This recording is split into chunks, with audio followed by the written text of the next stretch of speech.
All right, guys, so today we're going to talk about hop testing as it relates to a part of our return to sport battery of tests. So return to sport is a topic that is near and dear to us because we think it's super important to know when somebody is appropriate to go back to sport. It used to be like, hey, it feels okay, great, go try it. Or kind of time-based, like, hey, it's been 7 months, go ahead and you can start going back to sport. We believe, and research backs this up, that there should be a clear, objective protocol to get somebody, or to know if someone's ready to go back to sport or not. So we do a whole battery that includes your hop test, we do a functional movement screen, and we even do a Y balance test. And we put those three together along with a couple other tests with our program called Move to Perform that we use. And it lets us know where somebody is. What we're looking for is something called a limb symmetry index. That means your right side versus your left side, or your involved side versus the uninvolved side. We want to know that your involved side is at least an A, so like 90–95%, as close to that 100% as possible compared to your involved side. So for today's purposes, we're going to pretend that Phil's involved side is his right leg, so when I talk about it, you'll hear me say that, and his uninvolved side is his left leg. But I want to test to see, is his right leg 90–95 or even closer to 100% of his left leg? That's going to tell us how is his ability to develop and express power. What is his ability to decelerate and stop as he lands? What's his confidence level like? All of these tests show us a lot more than just a number. They also show us some of these other metrics that we're looking for. Again, explosiveness, deceleration, confidence. And it gives us some cues into what we're going to use and some interventions and strategies that we're going to use in our rehab to get the athlete where they need to be so they can go back and do all the stuff that they want to do.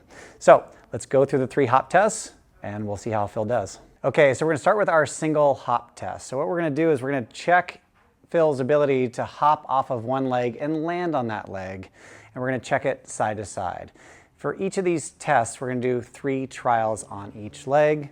We're going to have them start over here, which is, there's the black rubber, then there's the green grass, so that's a nice starting line for us. If we don't have that, we can always put a line somewhere else. But again, what we're looking for is his ability to develop explosiveness, so his power development out of that single leg, and then his ability and his confidence to stop or decelerate. So those are the 2 big things that we're looking for in this one singular effort. So what I'll do, we're going to say that Phil's right leg is his involved side. So what I'm going to do is I'm going to try to trick him and say, Phil, I want you to use your left leg first. And we're going to go through 3 trials on that left leg.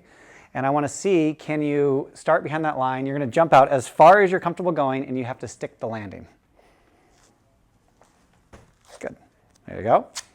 What I'll do is I'll just take a little piece of tape and stick it right behind his heel. Normally I'd indicate that with an L and a 1 for a single hop. Try again.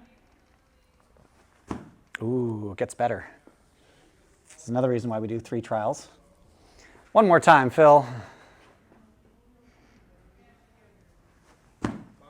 Oh, better still. Look at that. All right, it's 3 trials. Now we're going to go onto the right leg. So now we're going to check out his involved side.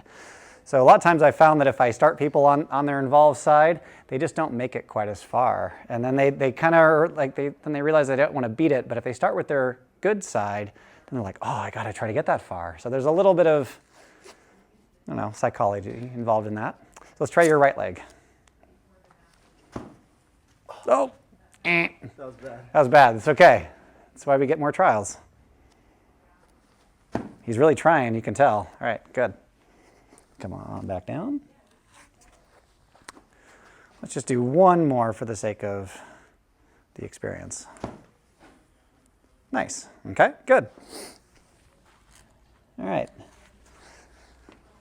All right, that's the single hop. So what we do is we'd measure from that line to here, and what we'd try to do is see just how far did he get.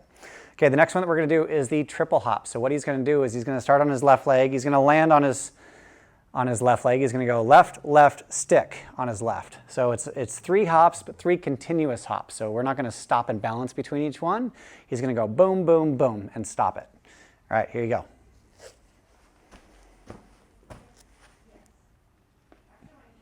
All right, that was close. Again, for the sake of brevity, why don't we go and we'll just go to the right. We'll just skip to the right.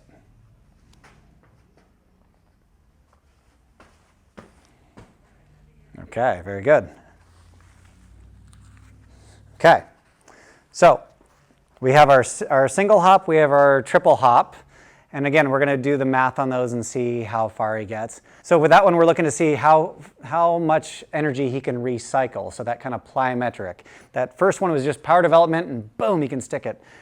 Triple hop, it's boom, boom, stick. And so again, we want to see, can he rebound off that leg? What is his strength shortening cycle going through? And can his nervous system, can it turn energy over? And can the tissues tolerate it? So that was actually really good. This third one's called the triple crossover.